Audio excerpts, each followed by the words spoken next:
জায়গায় হোক, যে মাধ্যমেই হোক না কেন, আমি চাই আমার অভিনয় দিয়ে মানুষের মাঝে পৌঁছানোর। তো সেটা নাটক হতে পারে, সেই প্ল্যাটফর্মটা ওটিটি হতে পারে বা সিনেমা হতে পারে।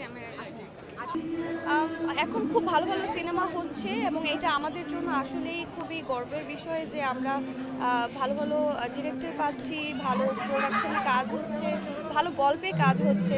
সো এইটা আমাদের জন্য একটা বিশাল বড় পাওয়া এবং এটা চাই যে আরও বড়ভাবে সামনের দিকে এগিয়ে যাক, আরও ভালো ভালো কাজ হোক, এটা আমাদের জন্য কাম্য। একটা সিনেমার অফারটা তো এইভাবে আসে না। একটা সিনেমার অফার আসে যেই সিনেমাতে যে গল্পটা আপনার খুব ভালো লাগে। হ্যাঁ, মানে হ্যাঁ সেটাই। মানে যদি আমাদের অফারটা কিভাবে আসে? যদি একটা ভালো গল্প থাকে, সেই গল্পে যদি আমাকে প্রয়োজন মনে করে আমাদের পরিচালক, তখন হয়তো আমি আমি দেখব বিষয়টা যে আমার জন্য কতটুকু আমি পারছি কাজটা করতে, আমার ক্যারেক্টারটা আমি অ্যাকচুয়ালি কতটুকু পারবো করতে। সো সব কিছু মিলিয়ে আসলে কাজটা হবে। সো এইভাবে বলা যাচ্ছে না যে আসলো আর করে ফেললাম, এরকম কিছু না।